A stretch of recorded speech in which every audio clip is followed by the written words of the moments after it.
Entre o anseio humano por um líder e a inesperada revelação de um chamado irresistível, o mistério se desenrola. O que faz alguém largar tudo para seguir um pregador sem posses? Descubra o que está por trás desta escolha. Para nos conduzir à meditação sobre esse assunto, hoje eu trago a você um texto do editor-chefe do nosso Teomídia Blog, o Diego Venâncio, que tem como título A Sábia Decisão de Seguir a Cristo.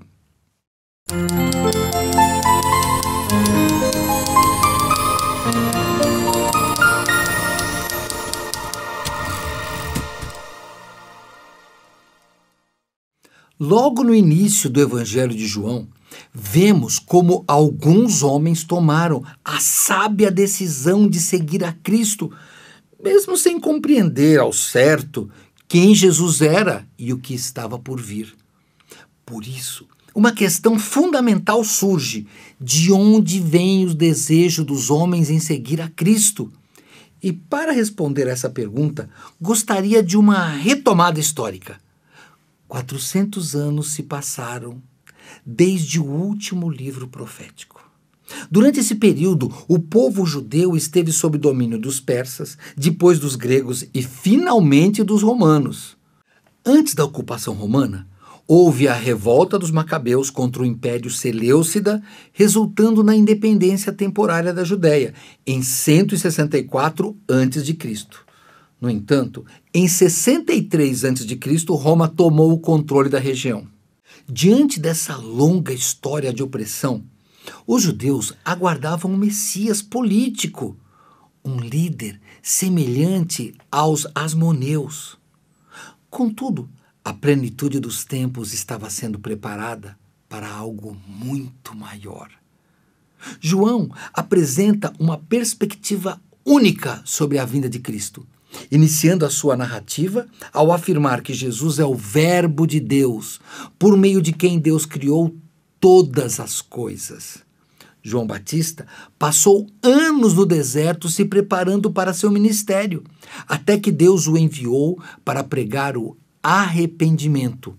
Foi ele quem reconheceu Jesus como o Cordeiro de Deus e direcionou seus próprios discípulos a seguir Jesus. A pergunta inicial retorna com ainda mais força: o que levou aqueles homens a abandonarem tudo para seguir um pregador sem posses que convivia com pescadores e publicanos? A resposta encontra-se na doutrina da vocação eficaz. João, em seu registro do ensino de Jesus, ele escreve assim: Não foste vós que me escolhestes a mim. Pelo contrário, eu vos escolhi a vós, outros, e vos designei para que vades e deis fruto, e o vosso fruto permaneça, a fim de que tudo quanto pedirdes ao Pai em meu nome, ele vô-lo conceda. João 15,16.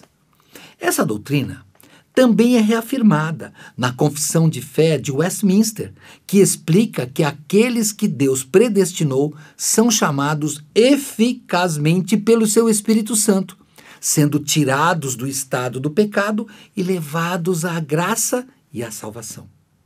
O homem natural é descrito nas Escrituras como morto em seus delitos e pecados, como encontramos no ensino do apóstolo Paulo. Ele diz: Ele vos deu vida, estando vós mortos nos vossos delitos e pecados. Efésios 2:1. Igualmente, Paulo nos descreve como inimigos de Deus e ensina assim: porque se nós, quando inimigos, fomos reconciliados com Deus mediante a morte do seu Filho, muito mais, estando já reconciliados, seremos salvos pela sua vida. Romanos 5:10.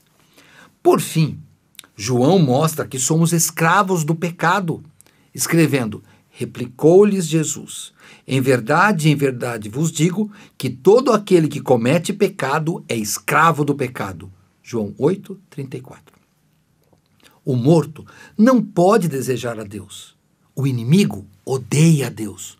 O escravo não pode ser de Deus, pois outro Senhor o possui. Sendo assim, toda a ação de busca por Deus vem de fora do homem, pois vem do próprio Deus. O chamado dos primeiros discípulos revela essa realidade. Ao ouvir João Batista apontar para Jesus, André e outro discípulo imediatamente o seguiram.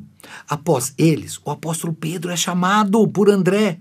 Ao encontrar com Jesus, o próprio Jesus revela seu nome, dizendo que será chamado Cefas, que traduzido para o grego quer dizer Petros, que no bom português é Pedro, pedra, rocha. Assim, já vemos uma demonstração da onisciência por parte de Jesus. E essa onisciência continua. A narrativa segue com Natanael, que inicialmente duvida ao ouvir sobre Jesus. Perguntou-lhe Natanael: de Nazaré pode sair alguma coisa boa? Respondeu-lhe Filipe: vem e vê. João 1,46. Como vemos, Filipe apenas responde: vem e vê. Ao se encontrar com Jesus, Natanael recebe uma revelação que o transforma. Diz a Bíblia: Jesus viu Natanael aproximar-se e disse a seu respeito: eis um verdadeiro israelita em que não há dolo. João 1,47. Nesse momento, Natanael compreende que está diante do Filho de Deus e então se rende. Essa é a essência do chamado eficaz, uma transformação que não parte do homem, mas parte do próprio Deus. Seguir a Cristo não foi uma decisão simples para os discípulos, mas certamente foi uma sábia decisão. É possível vermos isso no Evangelho, segundo narrado por Lucas. Lá, Pedro, um experiente pescador, inventou esse desafio quando Jesus ordenou que lançasse novamente as redes ao mar após uma noite inteira sem pescar nada. Contra toda a lógica humana, Pedro obedeceu a palavra de Jesus e testemunhou um milagre. Diz a Bíblia: quando acabou de falar, disse a Simão: faze-te ao largo e lançai as vossas redes para pescar. Respondeu-lhe Simão: mestre, havendo trabalhado toda a noite, nada apanhamos, mas sob a tua palavra lançarei as redes. Lucas 5, 4 e 5. Diante disso, Lucas ainda nos mostra que Pedro prostrou-se e declarou. Vendo isto, Simão Pedro prostrou-se aos pés de Jesus, dizendo: Senhor, retira-te de mim, porque sou pecador. Lucas, capítulo 5, verso 8. Mas ainda vemos Lucas registrar que Jesus respondeu a Pedro: não temas, doravante serás pescador de homens. Lucas capítulo 5, verso 10.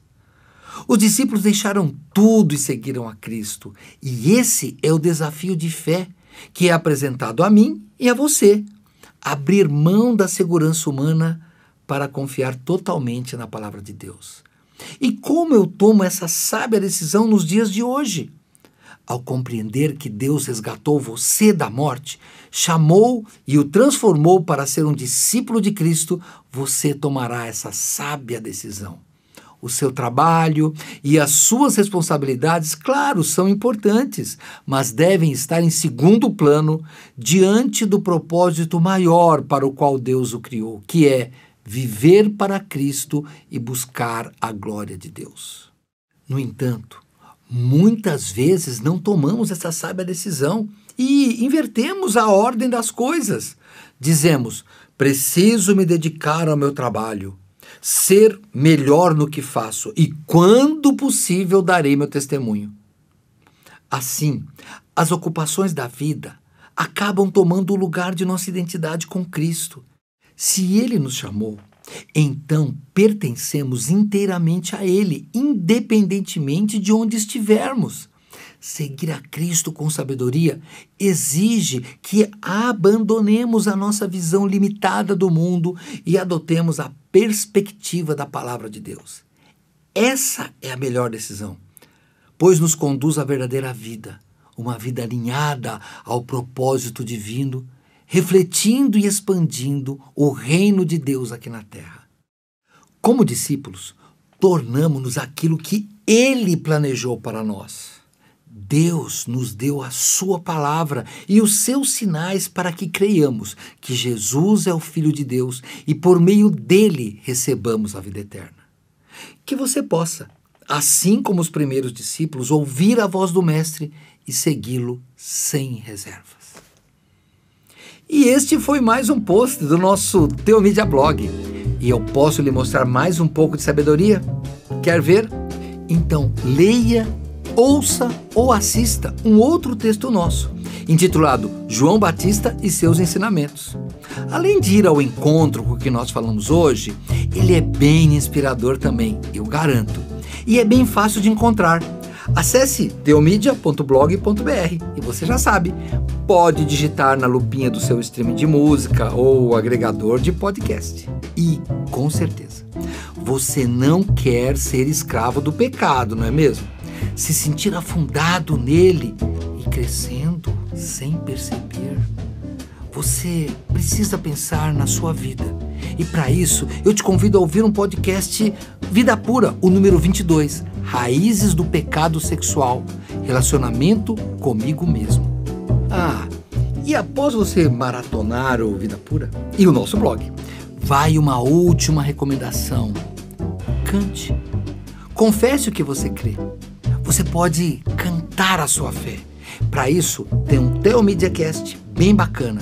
É o número 152, sob o título Cantando o Catecismo. E lembre-se, tudo o que você deseja saber sobre vida cristã, sobre crescer na fé, está aqui na Teomídia. Deus te abençoe. Nos vemos na semana que vem, se Ele permitir. Até lá!